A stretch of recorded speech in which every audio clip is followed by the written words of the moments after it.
Il y a des problèmes en équipe de France. Giroud reproche à Mbappé de ne pas la lâcher ou quoi que ce soit. J'ai beaucoup prié aussi, pour être honnête avec toi, pour savoir ce que je devais faire. Mais on n'a pas perdu l'Euro à cause de moi.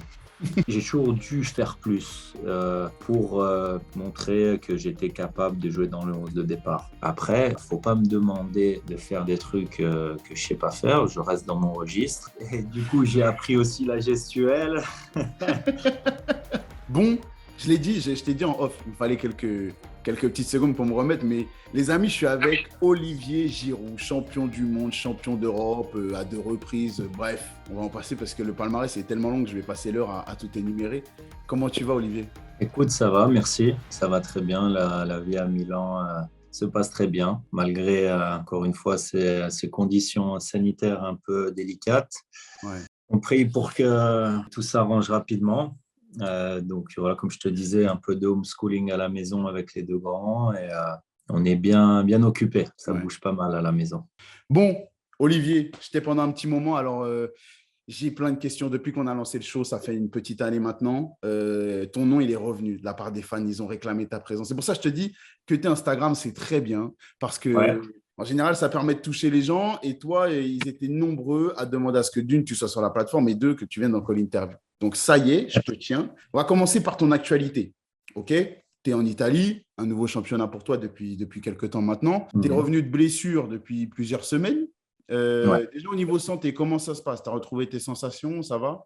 Écoute, je me sens très bien. J'ai la chance de pouvoir jouer sans douleur. C'est pas du luxe quand tu es joueur de foot professionnel et surtout Ouais. quand tu arrives à 35 ans. Mhm. J'ai eu pas mal de pépins physiques, chose qui n'était pas habituelle chez moi. J'ai eu le Covid en septembre, après avoir bien démarré. Et après, j'ai eu des problèmes de dos post-Covid. En fait, tout le monde le sait, c'est une maladie classée un peu neuromusculaire et qui accentue les inflammations dans ton corps. Et moi, j'ai eu des problèmes de dos, j'ai forcé tout de suite et je me suis fait mal au dos. 3 jours après être sorti du Covid, j'étais dans le groupe pour jouer à Anfield en Ligue des Champions. Je suis rentré et je me suis fait mal. Ça a Ouais. duré 6 semaines, des douleurs au dos et tout. Donc bon, j'ai joué par-dessus, j'ai essayé un peu de passer outre la douleur avec des anti-inflammatoires et tout, mais pas mal embêté par rapport à ça. Après, il y a eu la cheville et puis dernièrement, je me suis fait mal à l'ischio. Ça a duré un mois. Donc maintenant, je fais tout pour bien rester en forme et voilà, faire un maximum de prévention et prendre soin de moi. Mais ça va, je me sens bien, je me sens très bien. Tu l'as dit, hein, tu restes un jeune homme, mais quand même, en tant que joueur de foot, tu n'es plus un jeune joueur de foot. Un jeune, Ça un change joueur beaucoup au niveau. expérimenté. Est-ce que ça change beaucoup la vie, l'entretien quotidien pour un joueur de ton âge maintenant? Je dirais que je fais davantage plus attention à l'activation, ce qu'on appelle la préparation à l'entraînement. Avant de faire les entraînements, je passe plus de temps à faire mes exercices, chose qui n'était pas forcément le cas quand j'étais plus jeune, parce qu'on se croit invincible et pas fragile, entre guillemets. Mais ton corps te rappelle qu'il faut prendre soin de lui. C'est un peu ton fonds de commerce pour nous. Donc, il faut être prévoyant, il faut être à l'écoute de son corps. Moi, j'ai pas eu de problème au niveau de sommeil ou au niveau de mon hygiène de vie. J'ai un frère qui est diète, qui m'a dit assez tôt dans ma carrière ce que je devais manger, comment je devais prendre soin de mon hygiène de vie. Ça, bien sûr que ça joue. Et ça aide aussi d'être un père de famille et d'avoir cet équilibre. Mais oui, davantage de soins et puis de prévention musculaire. Bon, quand on reprend ton parcours, on peut dire que l'adaptation, c'est quelque chose que tu maîtrises. Adaptation Mhm. au championnat, adaptation au coach, adaptation aux situations, au rôle qu'on peut te demander sur le terrain. Tu es plutôt doué pour ça. Mhm. À 34 ans, 33 presque, enfin 33, 34, tu découvres un autre championnat. Le plus dur par lequel tu es passé dans ce souci d'adaptation à la Serie A, c'était quoi? Alors, j'ai signé cet été. Effectivement, j'avais 34. 34 ans, pardon, presque 35 vu que je suis du 30 septembre. À cet âge-là, tu as quand même pas mal d'expérience et je pense que tu as une capacité d'adaptation assez bonne, assez facile par rapport peut-être à un jeune qui va se mettre un peu plus de pression en arrivant dans un nouveau pays avec une culture différente, avec bon, bien sûr l'apprentissage de la langue.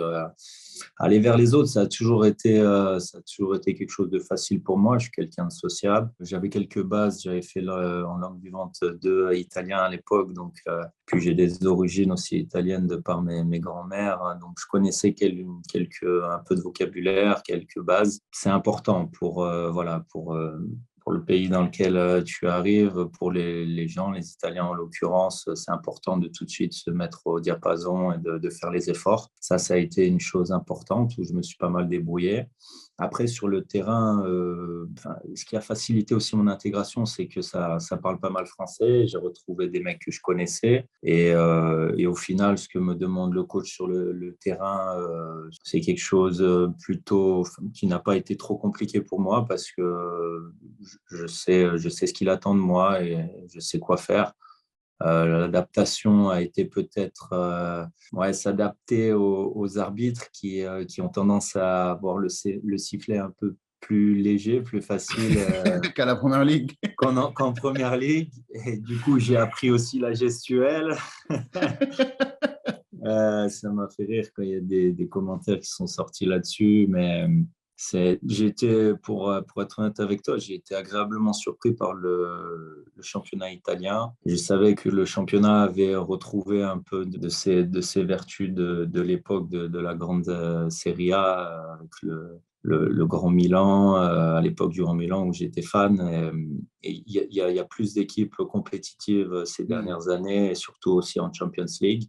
Et même les petites équipes sur le papier sont assez difficiles à jouer parce que elles jouent avec beaucoup d'intensité. Ce que j'ai pu avoir en Angleterre, je l'ai retrouvé sur pas mal d'équipes quand même, soi-disant moins huppées sur le papier, qui sont vraiment, entre guillemets, chiantes à jouer, avec un pressing de tous les instants, un pressing tout terrain, où voilà, faut être prêt vraiment physiquement. Et après, non, c'est un championnat où je m'éclate, où moins fermé que ce qu'on a pu aussi connaître dans le temps, où c'était plus tactique et plus défensif. Aujourd'hui, ça marque beaucoup de buts et il y a beaucoup d'espace, il y a beaucoup d'intensité, quoi. Les équipes jouent vraiment pour aller marquer des buts et c'est top pour nous, les attaquants.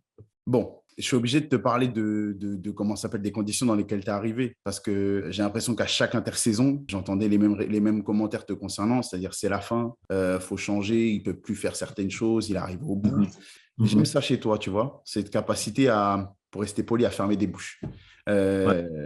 Quand tu arrives à Milan et quand la proposition Milan arrive à toi, tu es dans quel état d'esprit? Est-ce que c'est un nouveau défi vraiment important où justement tu veux fermer quelques bouches qui se sont permis de dire certaines choses sur toi? Ou est-ce que toi, tu es loin de ça dans ta gestion de ta carrière?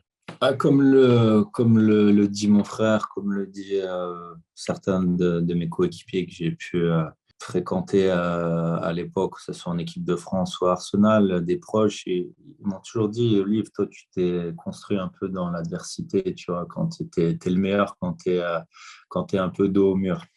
Alors, en effet, des fois, tu as envie que les choses se passent un peu plus facilement, en douceur, où il y ait moins de circonstances défavorables, si je puis dire. Ouais. Mais moi, ça a toujours été ça, ma force de caractère, ma capacité à toujours aller chercher les choses enfin, devant l'adversité. Donc, c'est vrai que ces dernières saisons, j'avais des problèmes, entre guillemets, de temps de jeu dans des grosses équipes où la concurrence était forte. Mais le fait est que je suis toujours resté dans ces clubs et que les attaquants sont venus et sont pas restés. Le fait est que, évidemment, à Chelsea, sur la fin, c'était plus vivable. Donc, j'avais trop peu de temps de jeu. Donc, pour moi, c'était inéluctable de trouver un autre défi, comme tu l'as dit, un nouveau challenge. Et quand le Milan s'est penché sur mon profil, j'ai clairement accepté tout de suite. Ça a été comme une évidence pour moi, qui plus est de pouvoir parler au directeur sportif Massara, mais bien sûr à Paolo Maldini. Et tu prends conscience que voilà, c'est du lourd qui vient te chercher, et le discours qu'ils ont eu à mon égard, voilà, ils m'ont convaincu assez rapidement. Donc, pour moi, je me sens quand même chanceux et fier d'avoir passé 9 ans en Première Ligue dans des grands clubs anglais. J'ai beaucoup gagné, j'ai eu la chance de gagner des titres. Une page se tourne, mais c'est une belle aventure qui s'offre à moi au Milan AC pour gagner avec le Milan et retrouver le top dans le calcio. Ce qui est paradoxal, c'est que tu me dis que ton temps de jeu était trop léger, trop diminué à Chelsea à cause de la concurrence. Mais c'est pas que la concurrence, parce que c'est aussi des choix du Ouais, coach, c'était plus que la c'est concurrence. des choix subjectifs. Et du coup, tu vas au Milan AC où il y a Zlatan Ibrahimovic. Le C'est vrai qu'il n'y a King. pas de concurrence ici.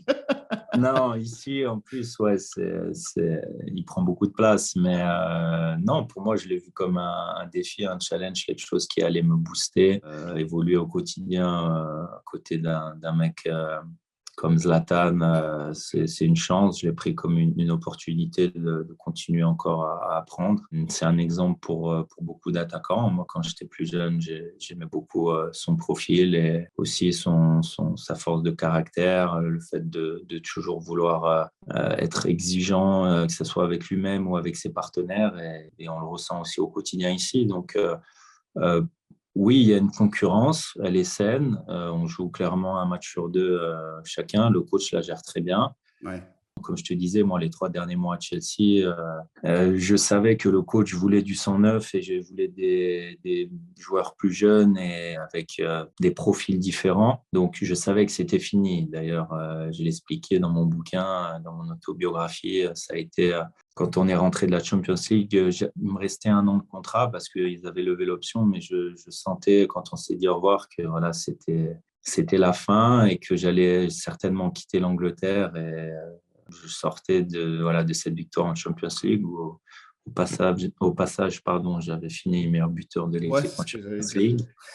Et Et voilà, c'est placé. j'avais contribué à cette belle campagne, mais c'est Ouais. vrai que les demi et la finale, je suis rentré quelques minutes contre le Real, mais après Hmm. ouais, j'ai pas eu l'opportunité, la chance de jouer cette finale. Donc ça avait une saveur quand même, ça sentait la fin. Mais bon, je suis resté à Chelsea et j'ai été champion d'Europe et c'est ce qui est le plus important. Bon, c'est pas grave, tu as foutu en l'air toute mon interview. Tu vois, j'avais un ordre chronologique, tu vois. Je me suis dit, Désolé, attends, on va faire étape par étape, machin. je parle trop, dis-moi. Non, mais c'est bien. Tu sais quoi, l'école interview, c'est ça. Et du coup, tant pis pour mon ordre de thème. On va changer. On va rester sur Chelsea et on va prendre Chelsea par Arculon. C'est vrai, comme tu dis, sur la période, sur la campagne de Champions, tu es quand même avec 8 matchs à 6 buts. Ah, c'est parmi les top stats à chaque fois dans une saison de Ouais. Première Ligue. C'est surtout quand on va au bout, surtout, c'est quand même hyper important. Moi, j'ai du mal parce que, et là, on rentre dans le cœur du sujet, que les coachs qui ils t'aiment pas, ils ont une vision avec toi ou pas toi. Bref, Mhm. ça se respecte, c'est les goûts de chacun. Mais ce que j'ai jamais compris, et j'aimerais bien que tu m'éclaires un peu dessus, c'est le fait qu'on te fasse passer pour un joueur qui est incapable de jouer dans un jeu de possession, entre guillemets, un jeu autre que centre, tête, but. Mhm. J'ai l'impression que cette caricature, elle t'a Mhm. suivi tout au long de ton passage, surtout en première ligue, parce que je trouve qu'en France, à tes débuts à Montpellier et sur la saison où tu pètes tout, il n'y a pas trop Mhm. a priori-là. Est-ce que toi, tu ressens ça? Est-ce que tu partages Alors, cette idée-là? petite nuance à ce que tu viens de dire. Je pense pas que je sois, entre guillemets, bon, c'est un bien gros mot, mais incompatible avec le jeu de possession parce que si tu m'avais dit je vide vers l'avant ou aller dans la profondeur ou jouer en contre-attaque, oui, parce que déjà, j'ai jamais misé sur ma pointe de vitesse. Ça, tout le monde le sait, mais j'ai mon profil à moi. Et qui plus est, avec mon âge, forcément, tu perds en vitesse, en explosivité. Donc, effectivement, tu peux pas demander à un joueur dans mon profil à faire 50 sprints par match. Et à un moment donné, c'est cette discussion que j'ai eue avec Lampard avec Tuchel, où il me reprochait de ne pas jouer dans un style particulier, mais je lui ai dit que c'était pas moi. Je lui ai dit que c'était pas moi, que c'était pas mon jeu de jouer comme il le souhaitait. C'était paradoxal parce que sur le terrain, la façon dont on jouait, j'arrivais à être épanoui et à avoir des bonnes stats et à marquer, Ouais. mais il me faisait comprendre qu'il voulait jouer avec un profil d'attaquant différent. À partir de là, j'ai compris que mes jours étaient comptés à Chelsea. Jeu de possession, non, parce que jeu de possession, justement, tu t'appuies sur un target man, la catégorie dans laquelle on peut me ranger. où tu peux t'appuyer sur un attaquant qui joue en déviation en remise. Et à l'époque, ça avait super bien marché à Arsenal, avec des mecs qui tournaient autour de moi, qui savaient comment jouer avec un mec, un attaquant qui joue en appui et aussi qui était là dans la surface pour reprendre les centres et avoir cette présence devant le but qui est aujourd'hui importante, mais qui parfois, paradoxalement, certains entraîneurs préfèrent jouer sans vrai neuf. C'est un choix tactique, mais voilà, encore une fois, même à Chelsea, avec Eden, Hazard, Pedro, Willian, on avait une entente parfaite. Les mecs savaient comment jouer avec moi et Eden, à l'époque, Oui. il m'avait mis bien. Il m'avait Mais dit. il l'avait même dit lui-même.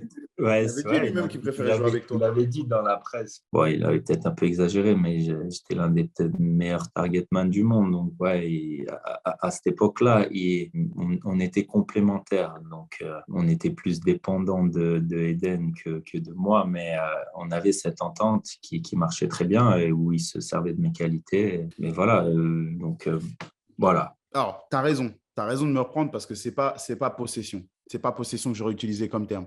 Mais ce que je Et joue voulais dans dire, la c'est que profondeur. Ouais, ouais, mais les en fait, plusieurs buts. excuse-moi, je comprends ce que tu veux dire. Je te coupe. Tu veux dire, toi, dans la participation au jeu avec un attaquant qui revient toucher les ballons au milieu du Exactement. terrain. Exactement. Je ne suis pas l'attaquant qui va venir au milieu du terrain et organiser le jeu et faire des 1-2 pour après. Voilà. Les petits espaces, c'est vrai que c'est pas pour les grands notamment, c'est pas notre point fort. Mais j'ai toujours été convaincu, persuadé que les neufs, les avancantes qui marquent des buts, ça se passe dans la surface. C'est là qu'on marque les buts. On m'a toujours appris depuis mon plus jeune âge à être bien placé, faire les bons mouvements, faire les bons déplacements dans la surface pour marquer des buts. J'estime que quand tu es attaquant de pointe, après, ça dépend les profils des joueurs, les personnalités. Bien sûr. Moi, je sais que dans des matchs, je ne vais pas toucher énormément de ballons parce que la zone de vérité, ça reste les 30 derniers mètres, ça reste la surface et tu es jugé par rapport à ton ratio, encore une fois, ballon touché, ballon optimisé. C'est comme ça. Attaquant de pointe, c'est comme ça. Si tu veux un mec dans la surface qui soit là pour au centre, à la réception des centres ou marquer des buts, moi, c'est mon profil. Après, on a tous des profils différents. Voilà, faut pas me demander de faire des trucs que je sais pas faire. Je reste dans mon registre. Je connais mes qualités et mes défauts. Je dirais qu'il faut en avoir conscience et s'adapter. Pas demander à un mec de faire des trucs qu'il sait pas faire. Faut rester dans son registre. Mais ça, j'entends tout ce que tu me dis, mais moi, je suis même pas d'accord avec ça que je voulais te dire. Je suis pas d'accord avec l'idée de te caricaturer à ce joueur simplement de pivot, Ouais, ouais. ce joueur de surface. Moi, je trouve que tu es plus que ça. Parce que quand tu vois le mondial, par exemple, tu me dis faut marquer, machin. Mais bon, tu sais, une de tes qualités majeures à mes yeux, au-delà de marquer des buts, c'est de faire jouer les autres. Ouais. Et je trouve que tu as énuméré Hazard, tu as énuméré Willian, Pedro. C'est des joueurs que tu as su mettre en valeur parce que Hazard, quand il a joué avec d'autres joueurs, ça ne s'est pas forcément aussi bien passé pour lui. Quand tu me parles là de Tourelle qui voulait un certain type de neuf, mais au final, quand tu vois comment ça se passe aujourd'hui, pour les neufs qu'il a fait venir, que ce soit Werner qui devait être l'attaquant mobile, qui va vite, Lukaku, c'est compliqué aussi. Est-ce que ce n'est pas ce football qui évolue d'une certaine façon qui fait un peu fausse route parce qu'on les voit disparaître, les neufs? Après, c'est une philosophie de jeu. Je ne vais pas remettre en cause la tactique de Guardiola, par exemple, qui joue sans Ouais. vrai neuf, parce que c'est un très grand entraîneur et qu'il a prouvé ses qualités d'entraîneur. Je dis juste que c'est vrai qu'aujourd'hui, les attaquants, c'est important d'être attaché à ces statistiques, mais aujourd'hui, il faut demander à un attaquant de faire plus sur le plan défensif, sur le plan altruiste, pour aider l'équipe à récupérer le ballon. On voit beaucoup le pressing. Je vais me permettre de dire un truc. Enfin, j'ai lu, Tuchel, il disait qu'il fallait que les attaquants ils soient impliqués sur le travail d'équipe.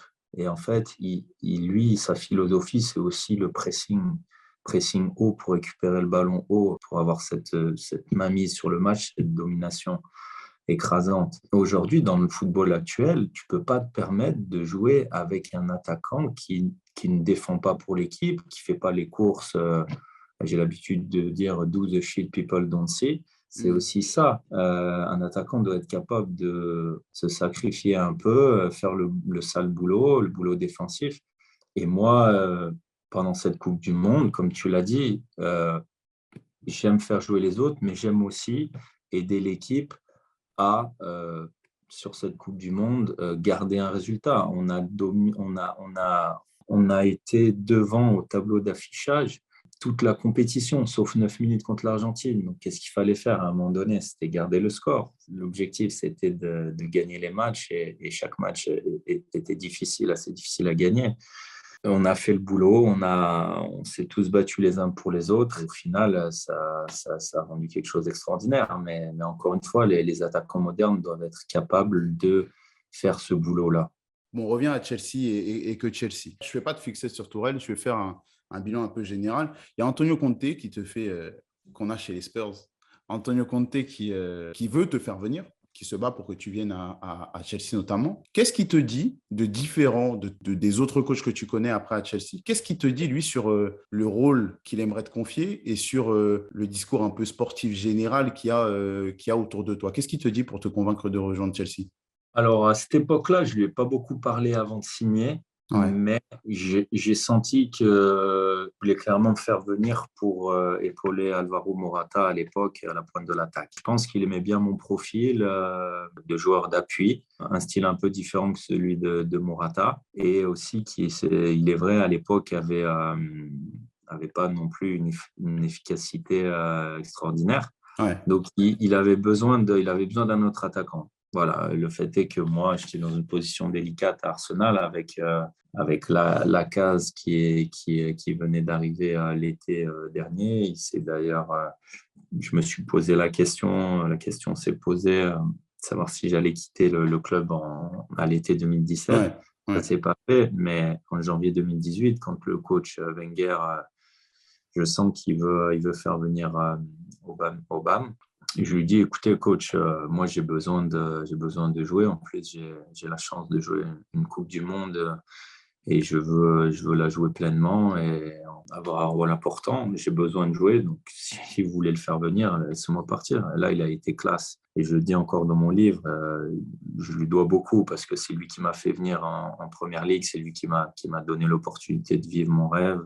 Là aussi, je suis en train de tuer la suite Ouais, avec mais t'inquiète, Arsenal. c'est pas grave. Pas grave, je suis lancé. Ouais.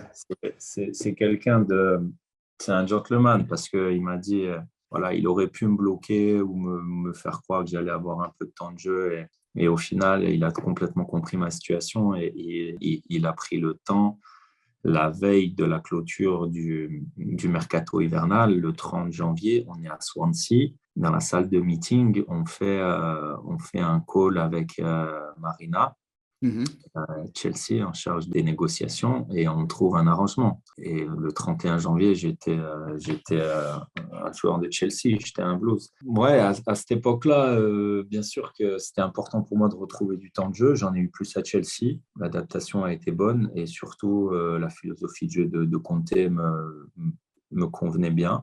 Au final, l'été, le mercato suivant, Alvaro n'est pas resté, moi je suis resté. Le coach a changé, mais on a gagné la Cup et Conte en 2 ans, c'est une première ligue la première année, la deuxième la Cup. Donc partout où il est passé, il a montré sa qualité et j'ai beaucoup apprécié travailler avec lui. Pour les autres coachs, parce que c'est un peu pour moi l'exception à Chelsea, ta relation avec Antonio Conte, parce que c'est notamment lui qui te fait venir, j'ai à chaque fois l'impression qu'il faut que tu recommences, que tu repartes de zéro. Et ça, quand on est un joueur de foot, de manière générale, c'est un peu le discours habituel. Tu sais, chaque coach qui arrive, il faut recommencer, chaque club qu'on change, il faut recommencer. Mais quand on a ton CV, tes prestations, tes statistiques, ton palmarès, est-ce qu'à un moment, on se dit que c'était un micro-manque de respect, qu'à chaque fois, on te remette en cause? Il y a toujours eu cette notion de underrated, Ouais. sous-estimé. Parce que, excuse-moi de te couper, mais pour Twitter, par exemple, tu es un des joueurs les plus sous-cotés du foot circus, quoi.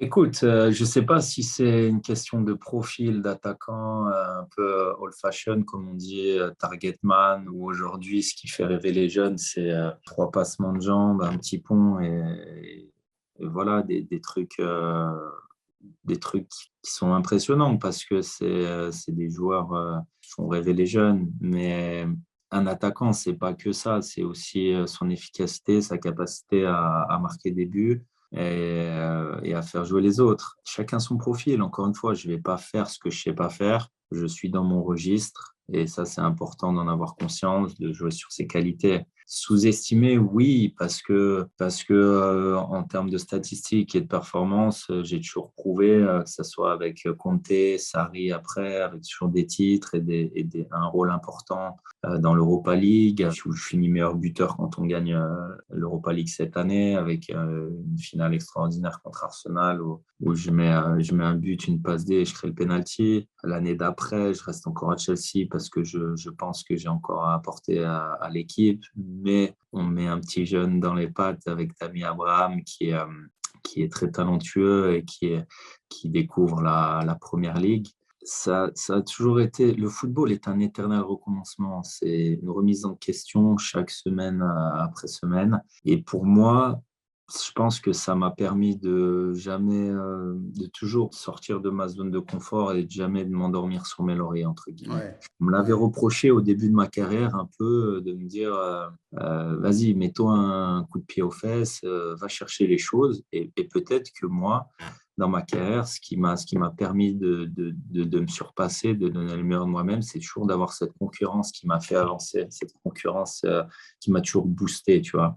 Et j'ai toujours eu des mecs sur les dernières années, notamment à partir de 2016, quand je reviens de l'Euro, où je fais ma meilleure saison en club et en équipe de France, où je marque 35 buts, je crois, en tout, Mhm. compétition confondue, club, équipe de France.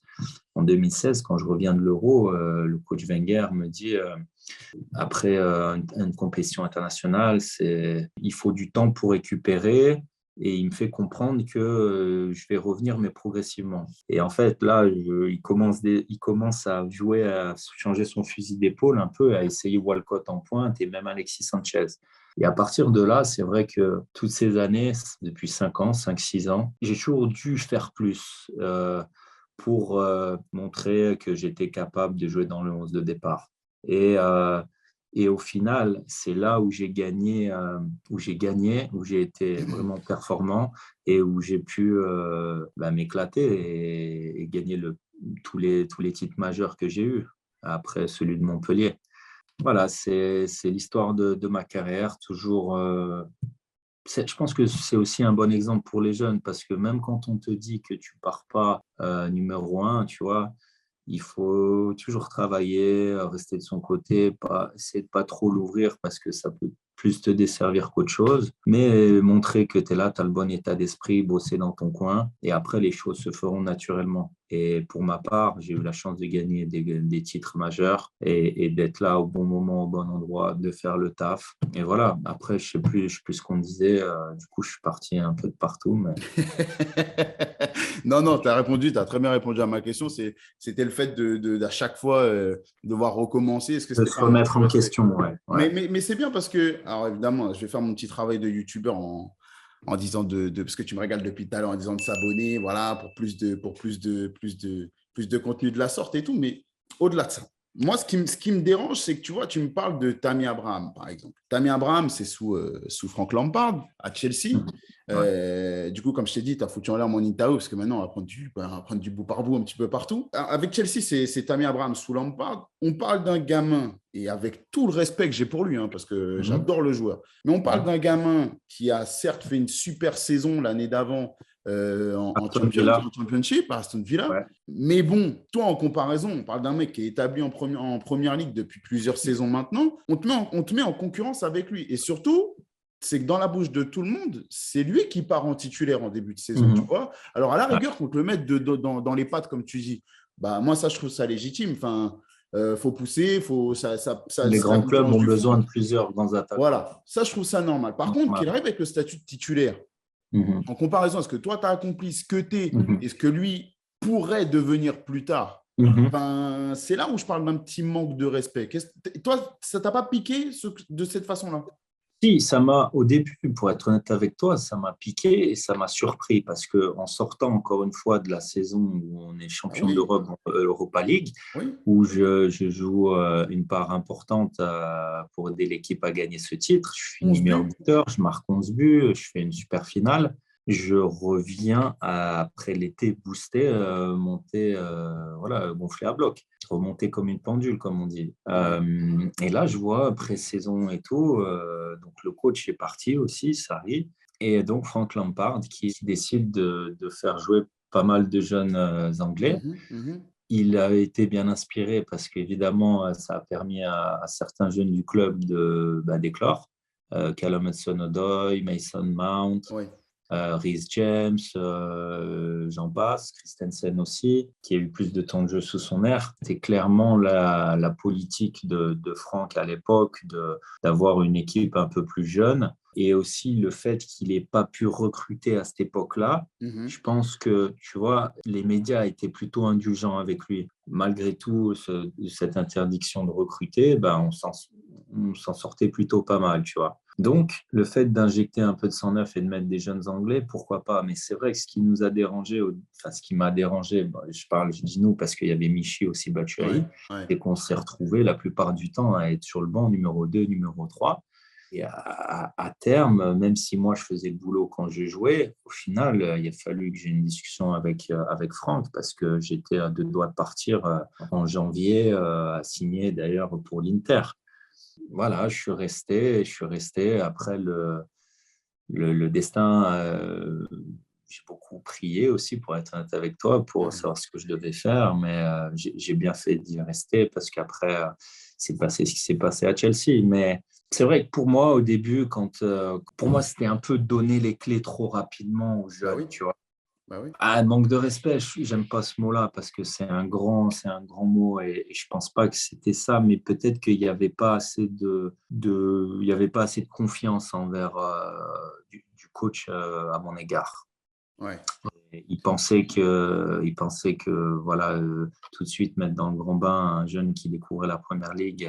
Au début, ça a bien marché, il faut dire ce qui est, mais après,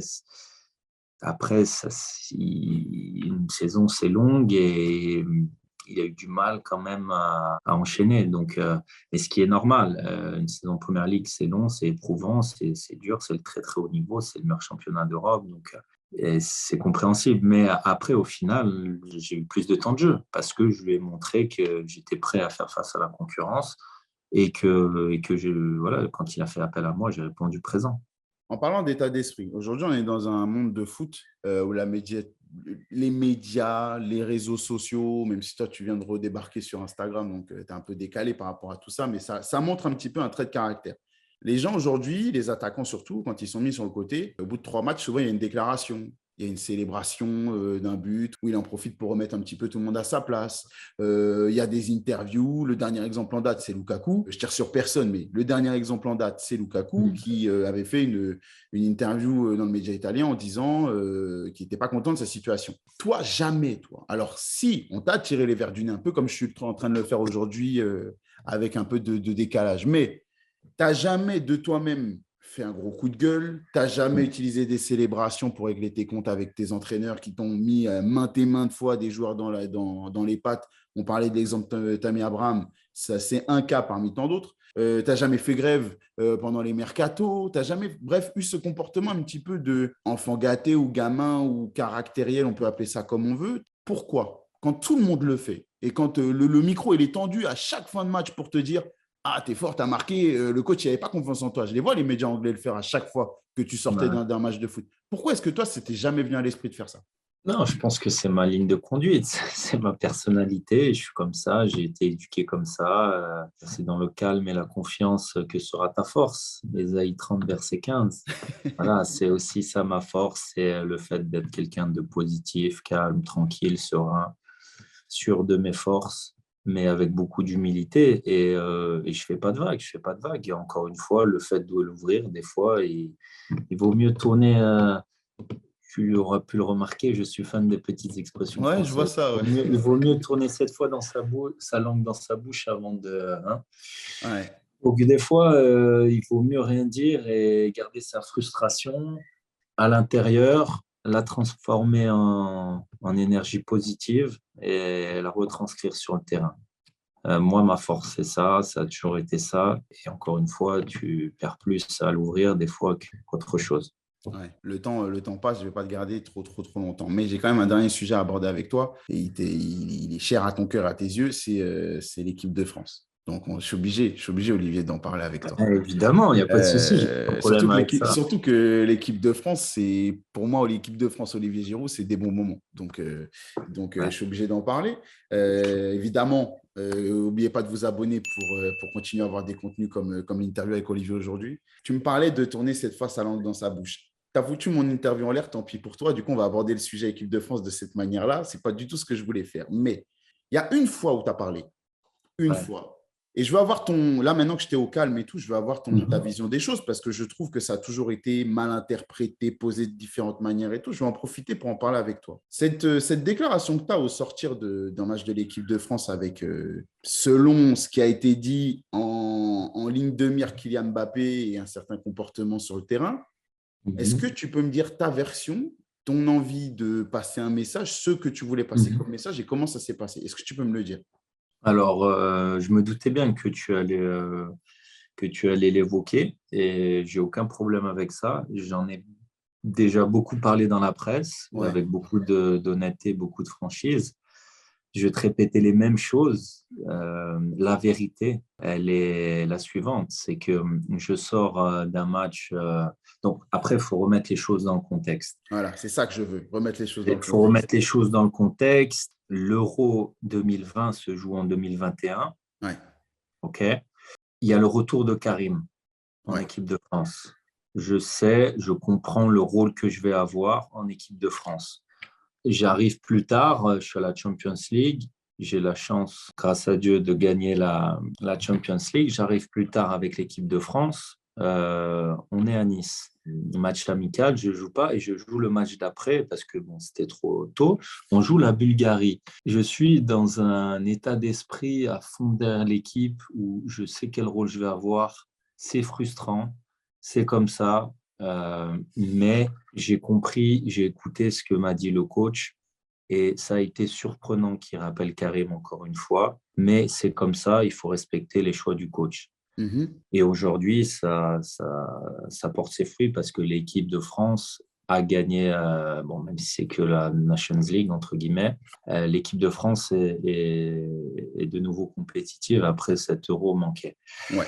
Voilà, donc ce retour de Karim, moi, je le vis, franchement, je le vis avec aucun ressentiment, aucune amertume. Mhm. Parce que, voilà, je pensais que ça allait arriver, pas forcément à ce moment-là, ça aurait pu arriver plus tôt, Mhm. mais ça devait arriver.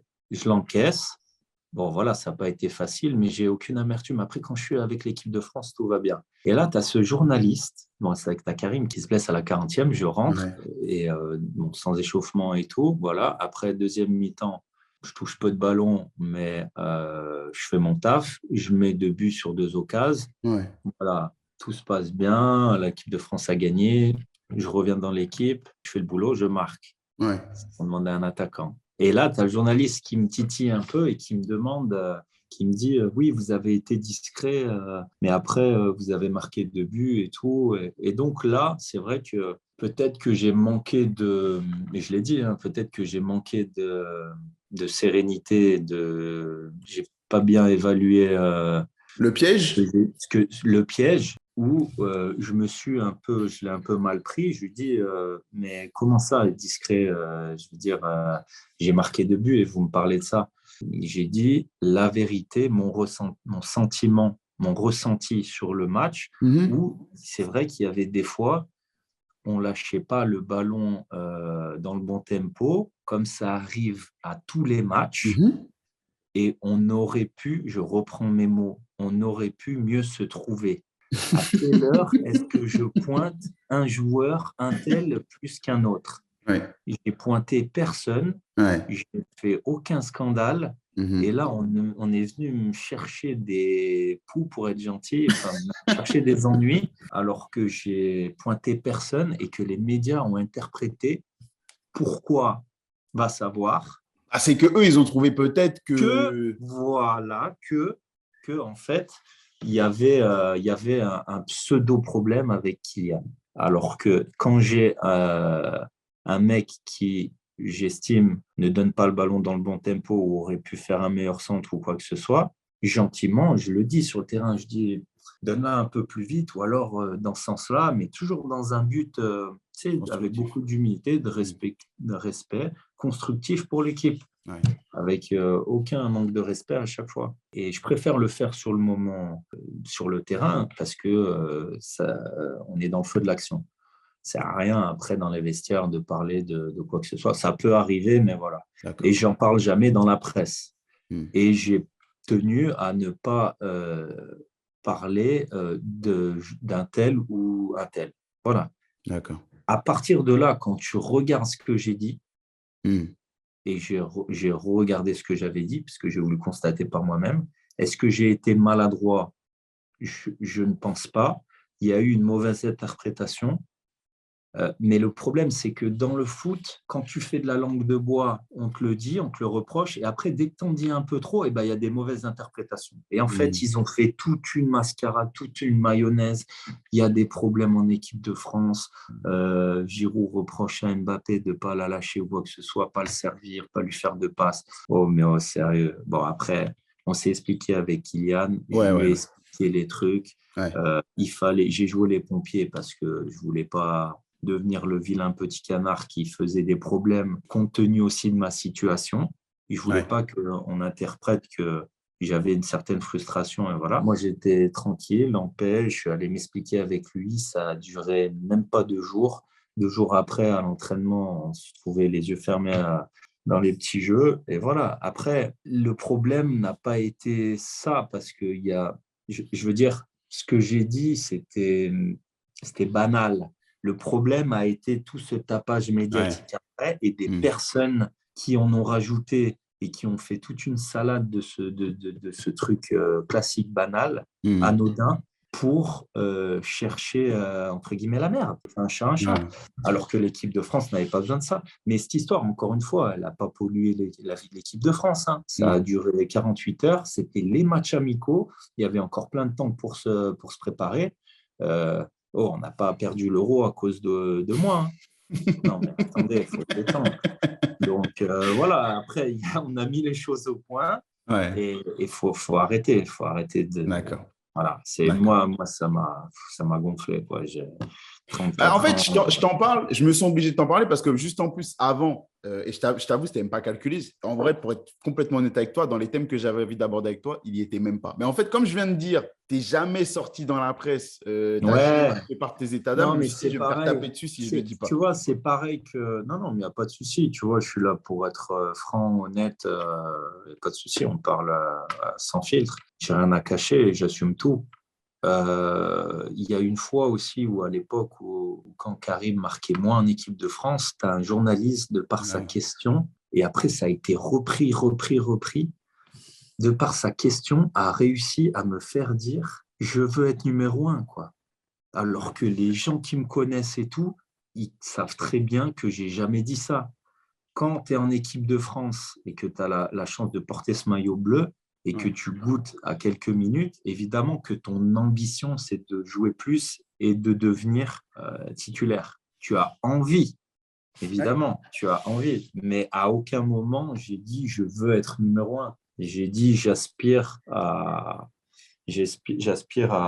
jouer plus et à jouer plus de matchs et à avoir un rôle important. Mais les mecs, après, ont repris ça et après, je suis passé pour un mec qui se prenait pour Superman et tout. Enfin bon, Ouais. non, mais Bah après, pour moi, quand on ça demande pour à te un joueur dire de qu'il foot, faut être prudent dans le...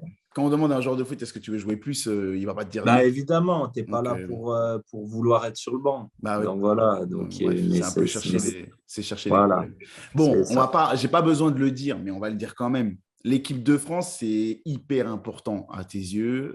Ouais. D'ailleurs, tiens, tu sais quoi, j'ai une petite question un peu bête. Si il y a un maillot que tu dois garder sur tous les maillots que tu as portés, si on te dit dans ta carrière, comme souvenir, tu dois garder un seul maillot, une seule équipe que tu as représentée, ce serait quoi? Arsenal, Chelsea, Montpellier. Non, il y a forcément l'événement planétaire où tu es sur le toit du monde, la finale de la Coupe du Monde. Ouais. Mais pour moi, il y a un maillot qui est aussi très important, c'est le maillot de ma 100e sélection, où le coach me fait une fleur et me file le brassard, et où je dépasse Platini au classement des buteurs. Donc ça fait beaucoup de choses en un match.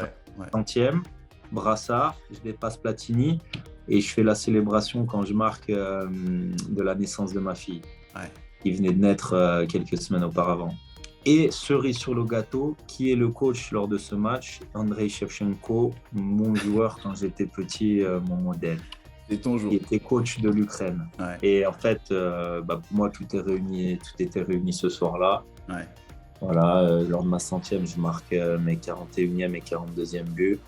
Et c'est quelque chose que j'oublierai jamais. Voilà. Merci Olivier, c'était top. Et merci les autres. Comme d'habitude, on se retrouve très vite pour une prochaine call interview, d'autres anecdotes, du plaisir, du foot, bref, tout ce qu'on aime. Allez, à vendredi prochain. Ciao.